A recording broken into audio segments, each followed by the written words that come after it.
Hi everyone, it's your daily 10-minute business and finance news wrap for this Monday, the 16th of May 2022. Later, Chinese growth concerns hit investor sentiment, but first to the issue of housing affordability, where the government has proposed a scheme where first home buyers can access some of their superannuation to buy a home. Now, there are different versions of these sorts of schemes around the world, including in Canada, Singapore and in New Zealand. In Singapore, for example, it has a bespoke savings and pension plan to fund retirement, healthcare and housing needs. And Canada has a scheme called the Home Buyers Plan, which allows for a maximum 35,000 Canadian dollar withdrawal from a registered retirement savings plan, which is then repaid over 15 years. Now, earlier today, I spoke with Miles Workman. He's a senior economist at ANZ in New Zealand, and I asked him about New Zealand's version to find out what kind of an impact it has had on the market. So, Miles, can you tell me exactly how New Zealand's early access to super for housing works and when was it introduced? So the Kiwisaver Fund was introduced in 2007. Its main purpose is a retirement savings vehicle, meaning that most people don't access the fund until they meet retirement age, which in New Zealand is 65, at least currently. But there are a couple of carve-outs. So if you're in financial hardship, for example, or if you want to buy your first home, you can access those funds prematurely. There is quite strict criteria that you do need to meet to access those funds if you are buying your first home. You do need to be in the fund and contributing for at least 3 years. And that's probably the big hurdle, I think, for most first home buyers. The proposed Australian experience will be something along the lines of accessing 40% of your super fund. What are the limits in New Zealand, or is there something comparable there? Well, I think the big limit in terms of what you can access in New Zealand, if you are a first home buyer, is simply the fact that the fund is relatively new. So it was set up only in 2007. For most people can actually withdraw most of their funds. So you can withdraw all the money you put in, all the money your employer puts in, any contributions from the government, and any interest earned. You can withdraw all of that. There are a few, like the Kickstarter grant, that's $1,000. You do have to keep that in there. But essentially, for most people, they can withdraw pretty much most of their KiwiSaver.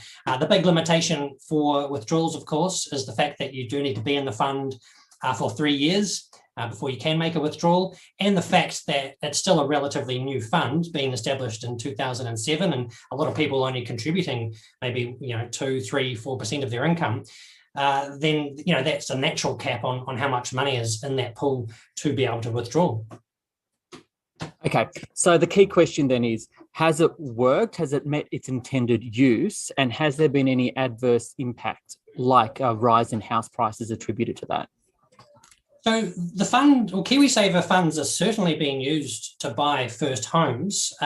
We see in the year to June 2021, first home withdrawals were about 9% the size of new lending to first home buyers. So if you step back and you do a really rough back of the envelope, you would say that there are first home buyers out there who, if they need to come up with, say, a 20% deposit, their Kiwisaver funds might account for almost half of that in some cases.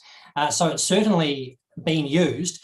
Is it working in terms of making an actual difference to the housing market? That's a bit more of a tricky question, simply because we don't know how much these first home buyers would have been saving if the Kiwisaver fund didn't exist. I don't think we can tee up 100% of those Kiwisaver funds to savings that just wouldn't have existed. I think a lot of those people, will be forward-looking. They will have a goal in mind to buy a home one day. They'll have a choice: put it into the Kiwisaver, withdraw it when I buy a house, or maybe put it into another type of investment and use it then to buy a house. So it's one of those things that gets really difficult to quantify because you'll never actually know the counterfactual. In terms of any adverse impacts, say, a common one you might hear is it's bidding up house prices. Look, I think, again, that's a really hard one to isolate.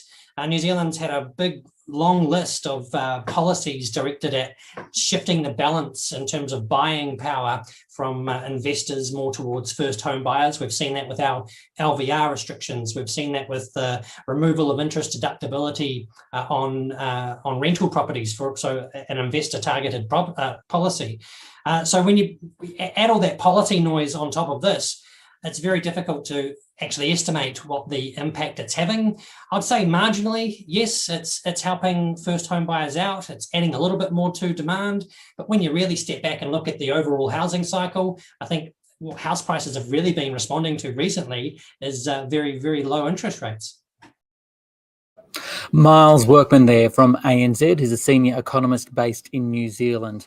From housing, let's go to the Australian share market, which rose today 0.3%, the 200, 7,093, although it did open stronger.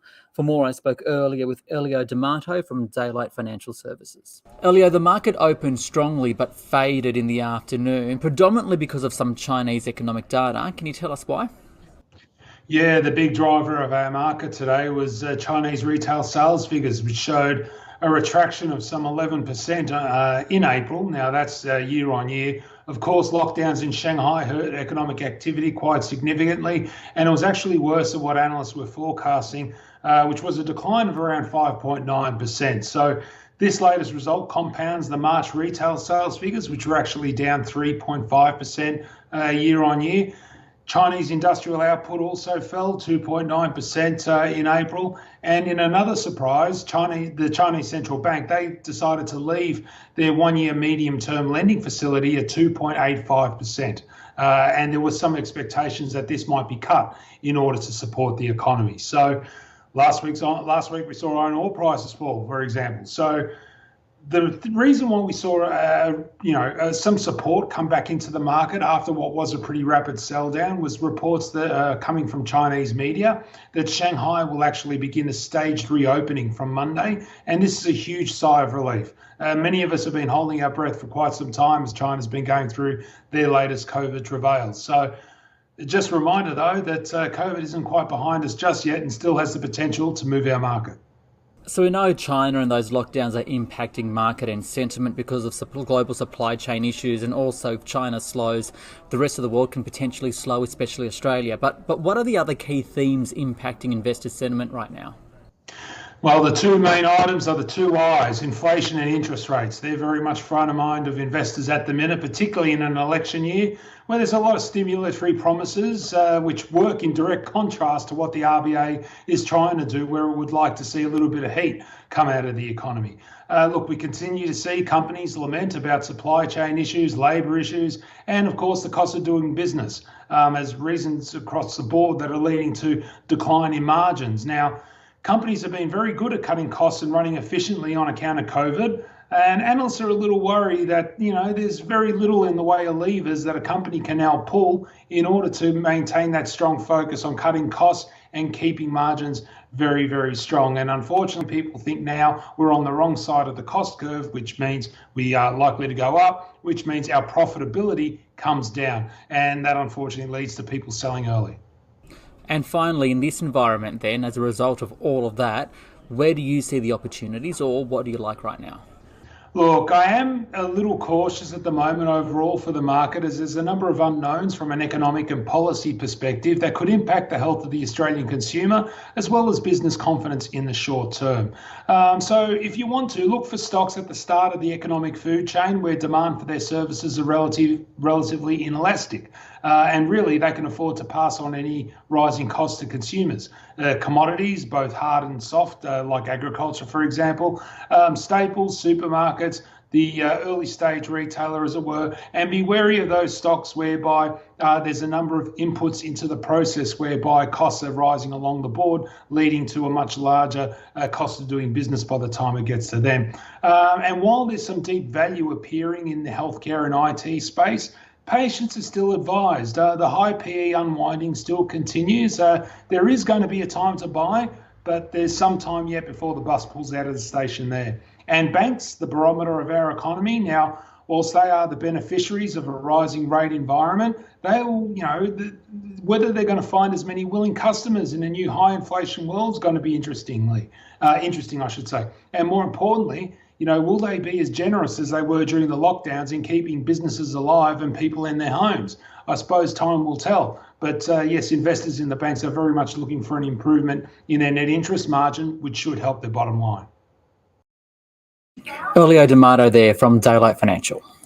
This SBS on the Money stream is provided for informational purposes only. The content in this stream should not be understood as constituting advice or a recommendation. It is not personal advice and it does not consider your personal circumstances or objectives. You should contact a licensed professional before making any